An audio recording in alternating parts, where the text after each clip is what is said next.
She was the rookie they all underestimated, cleaning rifles while seasoned operators planned missions without her. But when the radio crackled with her call sign Desert Serpent, every soldier in that compound froze. What happened next would rewrite everything they thought they knew about courage. If you love your mom and dad, hit that subscribe button and show some love to her. Lieutenant Sarah Chen arrived at Forward Operating Base Phoenix on a Tuesday morning in late September, stepping off the supply helicopter into a wall of desert heat that hit her like a physical force. The rotors whipped sand into swirling devils around her boots as she grabbed her duffel bag and made her way toward the operations center. The base was a sprawl of concrete barriers, prefabricated buildings, and dust-covered vehicles that stretched across the barren landscape like a scar on the Earth's surface. She could feel the eyes on her immediately. Soldiers paused their conversations, tracking her movement across the compound with expressions that ranged from curiosity to barely concealed skepticism. She was used to it by now, the automatic dismissal that came with being the youngest person in any room, the only woman in most of them, and someone who looked like she should still be in college rather than carrying a military-issued sniper rifle. The platoon sergeant, Master Sergeant Marcus Hawkins, was waiting for her outside the operations center. He was exactly what central casting would send if you ordered a grizzled veteran, mid-40s, weathered skin that looked like tanned leather, a scar running through his left eyebrow, and eyes that had seen too much to be impressed by anything anymore. He looked her up and down with the kind of assessment that made her feel like livestock at auction, then grunted something that might have been a greeting. "Welcome to Phoenix, Lieutenant. I'm Hawkins. I run the day-to-day operations for Alpha Platoon. You'll be attached to us for the duration of your deployment." She snapped a crisp salute, which he returned with considerably less enthusiasm. "Thank you, Sergeant. I'm looking forward to working with the team." He made a sound that might have been a laugh or might have been him clearing desert dust from his throat. "Looking forward to it. Right. Well, let me be straight with you, ma'am. I don't know what strings got pulled to land you this assignment, but out here we don't have room for tourists or people looking to punch a ticket for their career. This is a combat zone, not a training exercise." Sarah kept her expression neutral, though she felt the familiar burn of anger in her chest.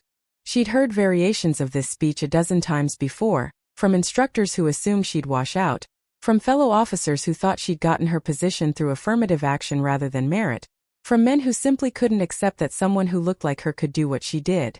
"Yes, Sergeant. I understand." Hawkins studied her for another long moment, then nodded toward the compound. "Corporal Davies will show you to your quarters. We've got a briefing at 1600 hours.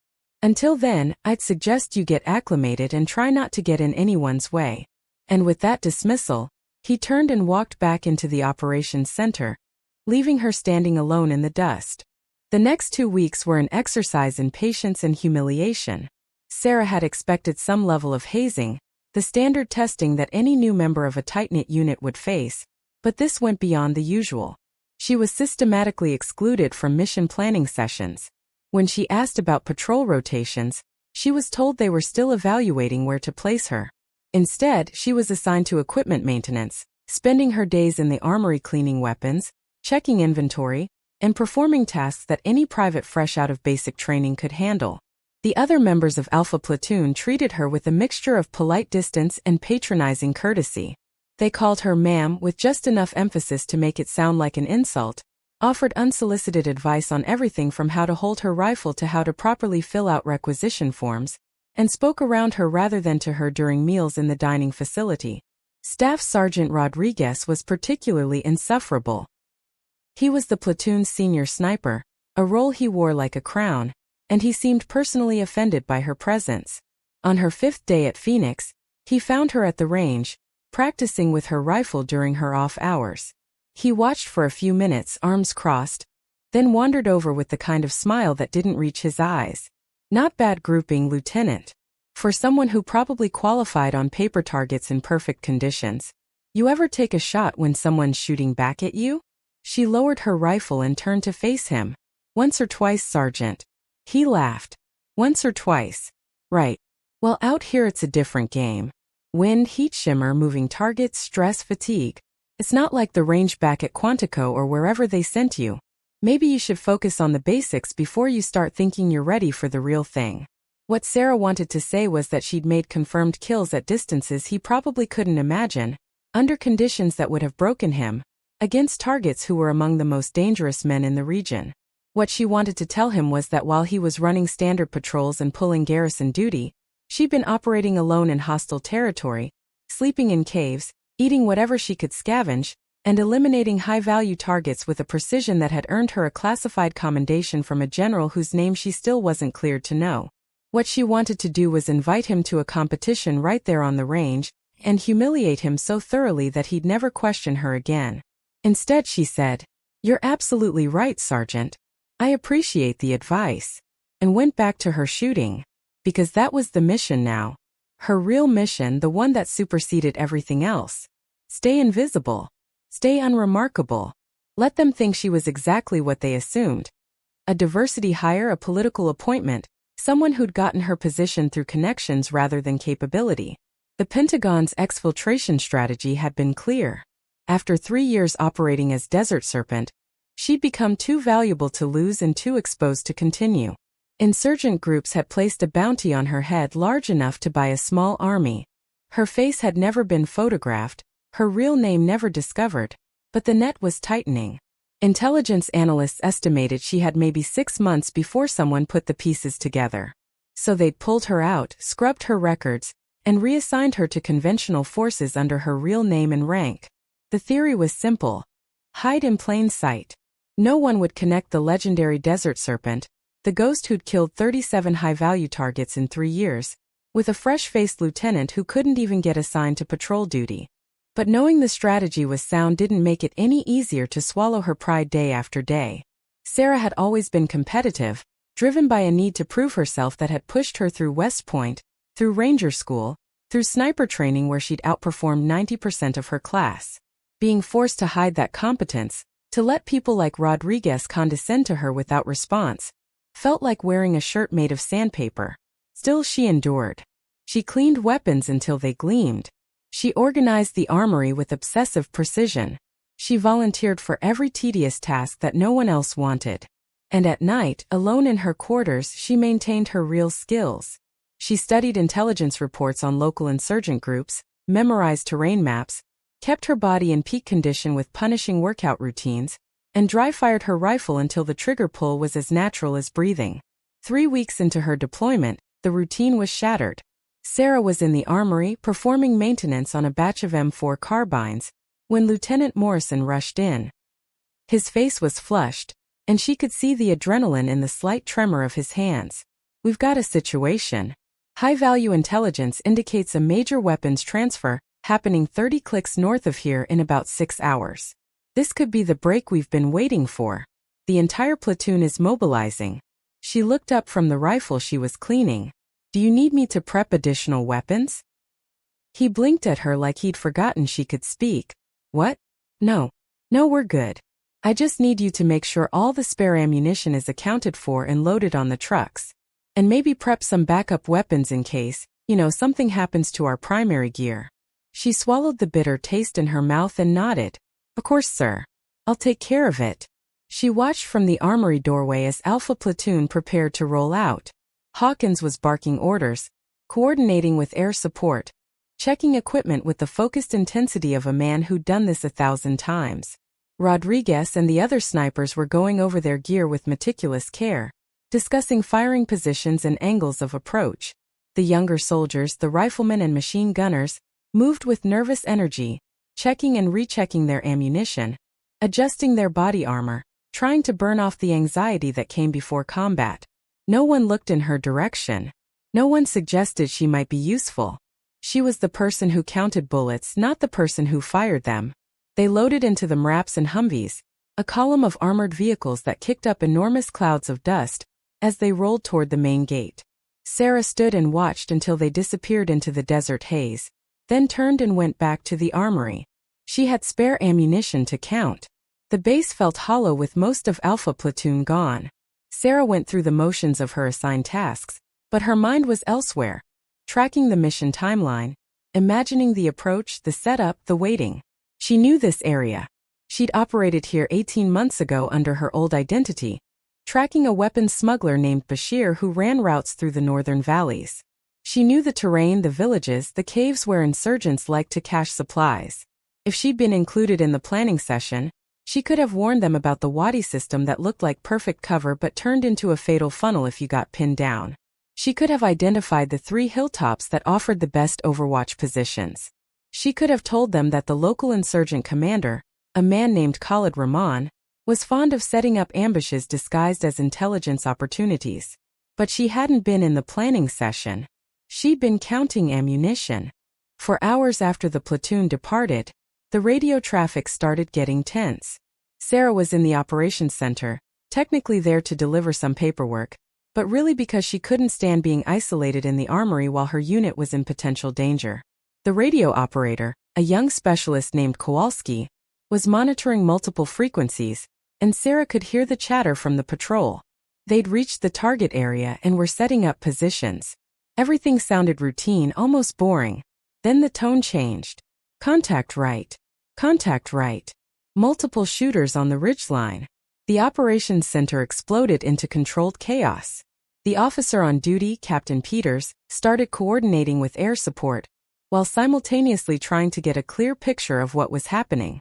The radio filled with overlapping voices, people calling out targets, requesting ammunition, reporting casualties.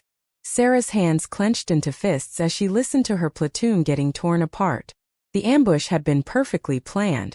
Khalid Rahman, because Sarah knew without being told that this was his work, had set up interlocking fields of fire that turned the valley into a kill zone. Alpha Platoon had taken the bait of the intelligence report and walked straight into a trap. Hawkins was trying to organize a fighting withdrawal, but they were pinned down, taking casualties and running low on ammunition. "We need air support now." Hawkins's voice came through the radio, tight with controlled desperation. "We've got 3 wounded, 1 critical, and we can't move from our position without getting cut to pieces." Captain Peters was already on it, but Sarah knew the math. The nearest attack helicopters were 20 minutes out, maybe 15 if the pilots pushed their birds to the limit. A lot of people could die in 15 minutes.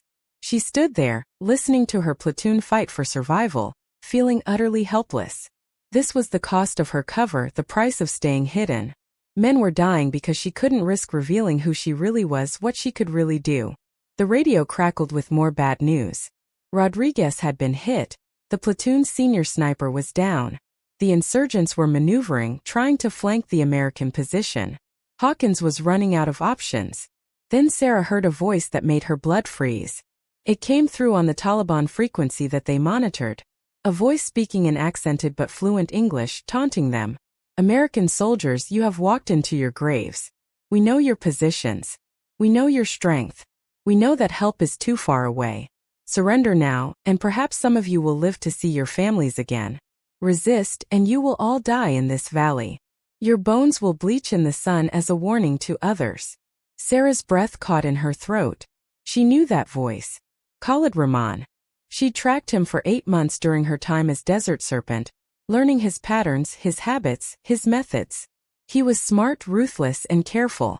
She'd come close to killing him twice, but each time he'd slipped away, protected by luck and his own paranoid security measures. He'd been her white whale, the one target she couldn't cross off her list. And now he was here, about to massacre her platoon. She looked at Captain Peters, who was focused on his maps and radio, trying to find some solution that didn't exist.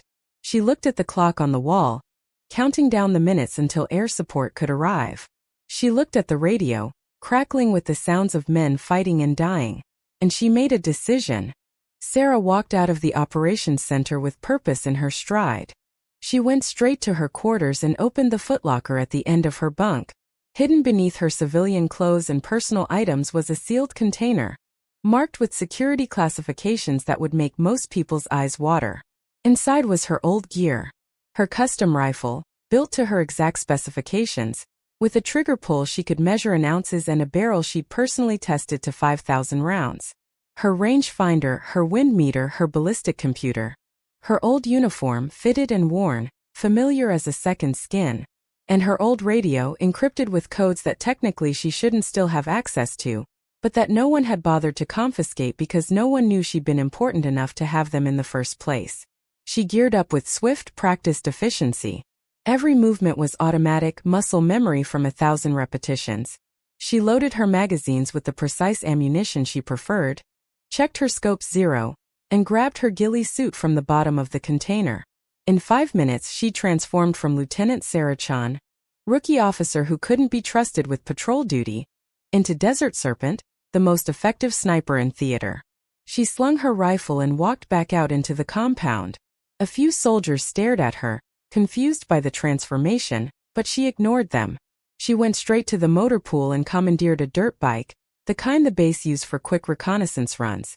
The motor pool sergeant started to protest, but something in her eyes made him step back. She kick-started the engine and roared toward the main gate. The guard at the gate moved to stop her, but she didn't slow down. "Ma'am, you can't just leave the base without authorization. I need to see your movement order." She looked at him, and in that moment she wasn't a lieutenant asking for permission. She was an operator on a mission, and anyone in her way was an obstacle to be bypassed. "I don't have time for this, Corporal. My platoon is dying. Either shoot me or get out of my way." He got out of her way. Sarah opened the throttle and shot through the gate, the bike's engine screaming as she accelerated into the desert. She had the coordinates for the ambush site memorized from the radio traffic, and she knew a route that would cut at least 5 minutes off the standard approach. The bike bounced and slid across the rough terrain, kicking up a rooster tail of dust, but she kept it under control, leaning into turns, shifting her weight, becoming one with the machine. The desert blurred past her. A landscape of sand and rock and scrub brush that all looked the same to most people but that she could read like a book. She knew these valleys, these ridgelines, these wadis. She'd survived here for 3 years, learned every trick the land could teach her. Now she was using all of that knowledge to do something incredibly stupid and absolutely necessary. As she got closer to the ambush site, she could hear the gunfire, a distant popping that grew louder with each passing second. She abandoned the bike a half-mile out, hiding it behind a rock formation, and continued on foot. Her ghillie suit broke up her outline, making her invisible against the desert landscape. She moved like a ghost, silent and swift, covering ground with the efficient lope of a predator. Sarah climbed to a ridgeline that overlooked the valley, staying low, using every bit of cover. When she reached the crest, she went prone and slowly, carefully, raised her head to assess the situation.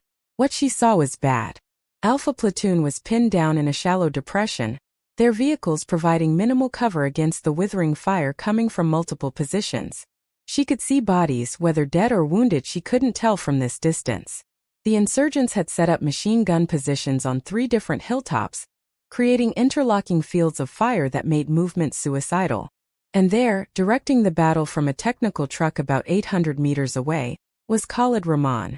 She recognized him from the surveillance photos she'd memorized, from the hours of footage she'd studied. He was standing next to his vehicle, radio in hand, coordinating his forces with the confidence of a man who knew he'd already won.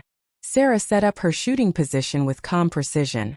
She ranged the distance to each target, checked the wind, calculated the ballistic drop. Her heart rate slowed, her breathing deepened, and everything else fell away. This was what she was made for. This was who she really was. But first she needed to do something incredibly reckless. She pulled out her old radio, the one with the Taliban frequencies pre-programmed, and switched to the channel Khalid was using.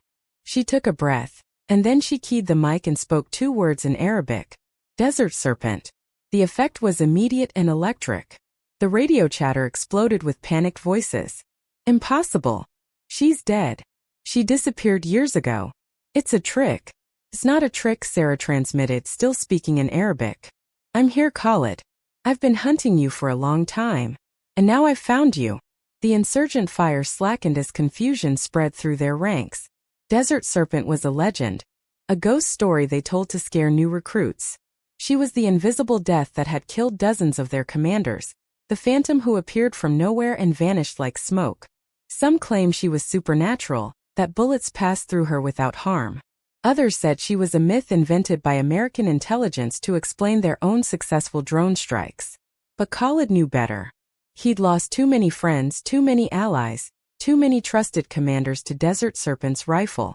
He knew she was real, and he knew she was the most dangerous enemy he'd ever faced. His voice came back over the radio, trying to sound confident, but Sarah could hear the edge of fear underneath. You're lying. Desert Serpent is gone. The Americans pulled her out because she'd become useless.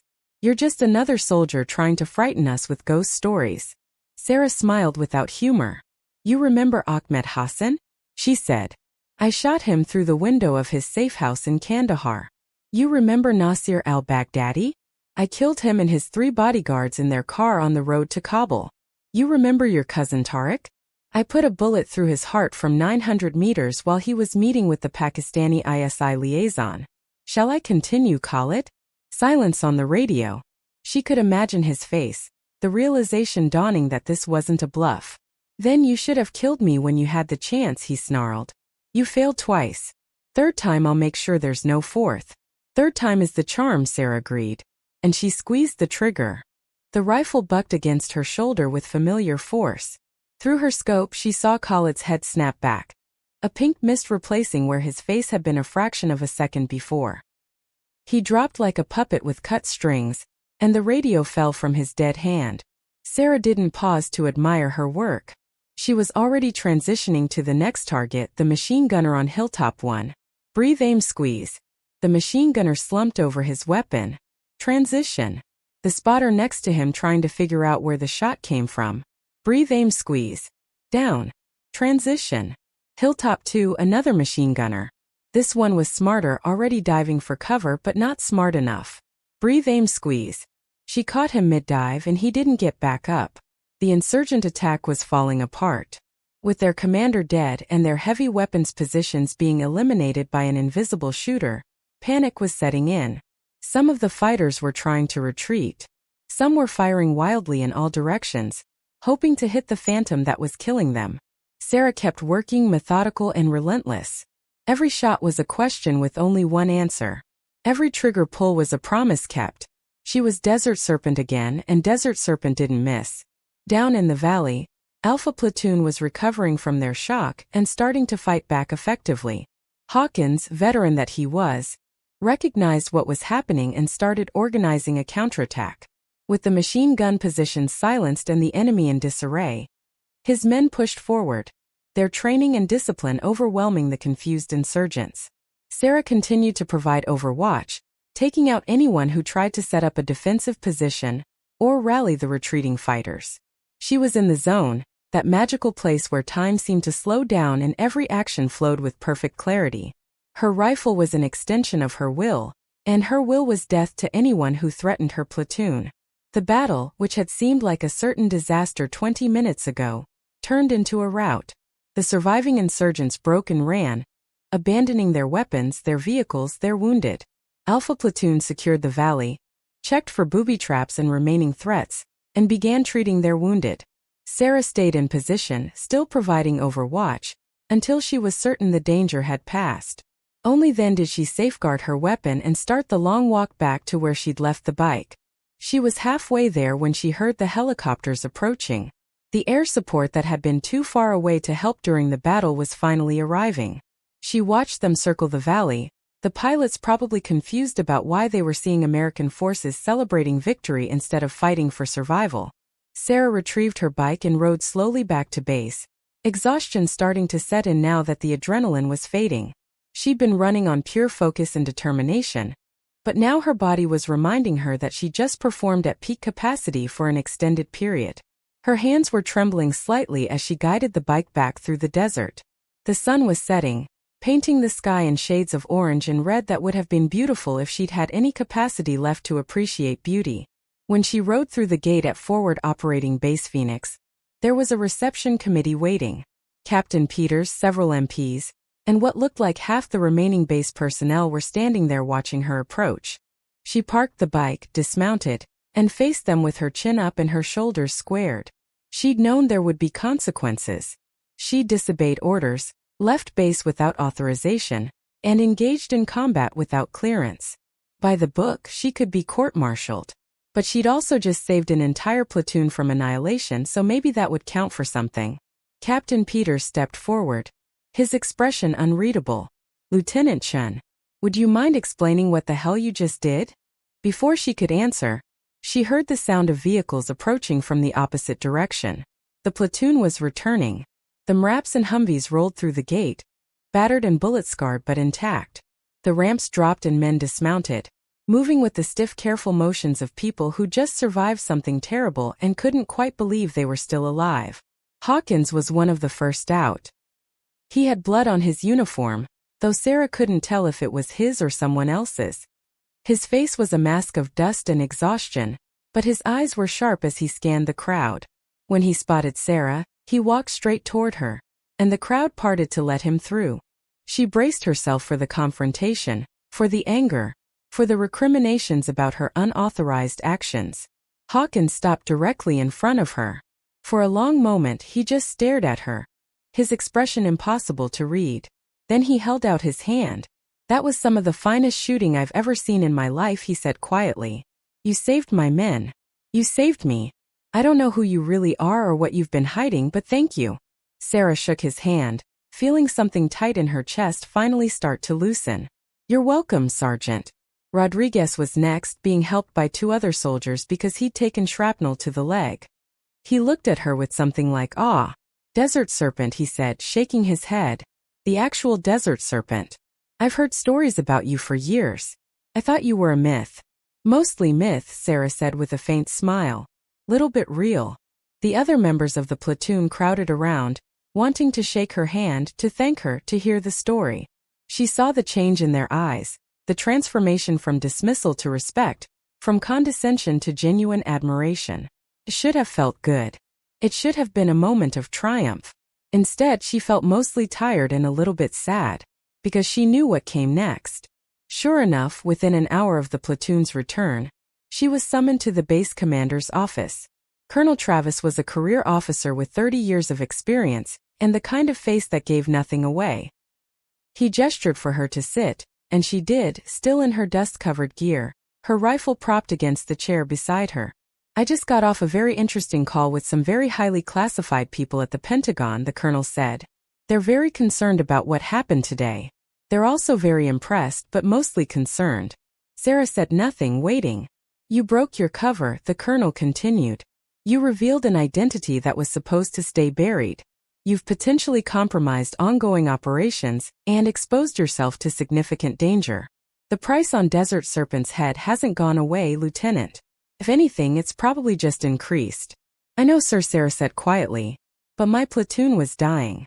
I couldn't just sit in the operations center and listen to them get killed when I had the capability to help. I understand there will be consequences. I'm prepared to accept them." The colonel studied her for a long moment. "The consequences," he finally said, "are that you're being reassigned. Again. Effective immediately, you're being pulled from conventional forces and sent to a special operations task force that can actually use your skills appropriately. You'll operate under your real name but with a security detail and enhanced operational security measures. The people at the Pentagon have decided that hiding you in plain sight didn't work, so they're going to try hiding you in the shadows where you belong." He paused, then added, "For what it's worth, I think you made the right call. Those men would have died without your intervention. Sometimes doing the right thing and following the rules aren't the same thing. You chose the right thing. I hope the people above me see it the same way." Sarah felt a mix of relief and regret. Relief that she wasn't being punished, that her career might actually continue. Regret that she was being pulled away from Alpha Platoon just when she'd finally earned their respect. "When do I leave, sir?" "Tomorrow morning," the colonel said. "There's a helicopter coming to pick you up at 0600. Until then, you're dismissed. Go get some rest. You've earned it." She stood, saluted, and turned to leave. But at the door she paused and looked back. "Sir? Permission to speak freely?" "Granted. I don't regret what I did today," Sarah said. "But I do regret that I had to hide who I was for so long. Those men deserved better than a lieutenant who pretended to be incompetent. They deserved to know what I could actually do." The colonel nodded. "They know now. And I guarantee you, Lieutenant, the story of what happened today is going to spread. Desert Serpent saving her platoon. They'll be telling that story in every bar and barracks from here to Virginia. Your secret is definitely out." Sarah smiled faintly. "I suppose there are worse legacies to leave behind." She walked out of the colonel's office and across the compound to her quarters. The base felt different now, or maybe she felt different. Soldiers she passed nodded to her with respect. A few even saluted, though she was junior to most of them in rank. The news had already spread, the story growing with each retelling. She was sure that by tomorrow, people would be saying she'd killed 100 insurgents, that she'd charged the enemy positions single-handed, that she'd performed miracles. The truth was dramatic enough, but the truth was rarely what survived in military folklore. She packed her gear that night, the few possessions that defined her mobile life. Her books, her photos, her letters from home. Her old equipment, the classified gear that had made her Desert Serpent, went into a special container that would be transported separately under guard. She tried to sleep but couldn't, her mind replaying the day's events, analyzing every shot, every decision. She'd killed at least 15 men today, maybe more. She should probably feel something about that, some guilt or remorse. But mostly she just felt tired. They'd been trying to kill her friends. She'd stopped them. The moral mathematics seemed straightforward enough. At some point in the early morning hours, she finally drifted off into restless sleep filled with dreams of deserts and distant targets and voices on radios calling for help she couldn't provide. The 0600 helicopter arrived exactly on time, because the military ran on schedules even when everything else was chaos. Sarah shouldered her pack and walked across the tarmac toward the waiting bird. Alpha Platoon had turned out to see her off, despite the early hour. They stood in an informal formation, men who dismissed her weeks ago now looking at her with respect and genuine fondness. Hawkins stepped forward and extended his hand again. "You ever need anything, Lieutenant, you call. Doesn't matter where you are or what you're doing. Alpha Platoon takes care of its own, and you're one of us now." She shook his hand, surprised to find her eyes stinging. "Thank you, Sergeant. That means more than you know." Rodriguez was there too, leaning on crutches, his leg heavily bandaged. He gave her a sloppy salute and a genuine smile. "Happy hunting, Desert Serpent. Try to leave some bad guys for the rest of us." She climbed aboard the helicopter, strapped in, and watched through the open door as the base receded below her, growing smaller until it was just another cluster of buildings in an endless expanse of desert. She was leaving, moving on to whatever came next, but she was taking something with her. For 3 years she'd been Desert Serpent, a legend, a ghost, a story told in the dark. For 3 weeks she'd been Lieutenant Chen, dismissed and underestimated. But yesterday, for a few crucial hours, she'd been both. She'd been her whole self, every skill and every identity combined into one purpose: protecting the people who mattered. And maybe that was the real lesson. Maybe you didn't have to choose between being a legend and being human. Maybe you could be both, depending on what the moment required. The helicopter banked and headed south, toward whatever new assignment waited for her. Sarah closed her eyes and let the vibration of the rotors lull her toward something like peace. She didn't know what came next. She didn't know if she'd ever be able to truly leave Desert Serpent behind, or if that identity would follow her forever like a shadow she couldn't shake. But she knew one thing with absolute certainty: she'd saved her platoon. She'd made the right choice, consequences be damned. And if she had to make the same choice again tomorrow, she wouldn't hesitate. Some things were more important than following orders. Some things were more important than protecting your cover. Some things were worth any cost. The desert stretched out below her, vast and indifferent, keeping its secrets. Somewhere down there, insurgent groups were probably already spreading the news that Desert Serpent had returned, that the ghost was real, that the legend walked among them again. Let them spread the news. Let them be afraid. Sarah Chen had spent too long hiding, too long pretending to be less than she was. Whatever came next, she was done apologizing for her capabilities. She was done making herself smaller to make other people comfortable. She was a weapon, carefully forged and precisely calibrated, and weapons were meant to be used. The helicopter flew on through the morning sky, carrying her toward an uncertain future. But Sarah wasn't afraid of uncertainty. She'd spent 3 years living in the spaces between life and death, hunting the most dangerous men in the world with nothing but her rifle and her skills. She'd earned the call sign Desert Serpent through blood and sacrifice and countless hours of perfect execution. And now everyone knew it. The secret was out, the legend was confirmed, and Lieutenant Sarah Chen was finally, fully, completely herself. Whatever challenges waited for her at her new assignment, whatever dangers emerged from having her cover blown, she would face them the same way she faced everything. with precision, with purpose, and with the absolute confidence that came from knowing exactly who she was and what she could do. The sun climbed higher in the sky, burning away the cool of the morning, and the helicopter flew on. Behind her, Alpha Platoon was returning to their routines, cleaning weapons, preparing for the next mission, telling and retelling the story of the day their rookie lieutenant revealed herself to be the legendary Desert Serpent and saved them all. The story would grow with each telling, becoming more dramatic, more impressive, until eventually it bore only a passing resemblance to the truth. But that was okay. Stories didn't have to be accurate to be true. The truth was in what they meant, not in the specific details. And what this story meant was simple. Don't underestimate people based on appearances.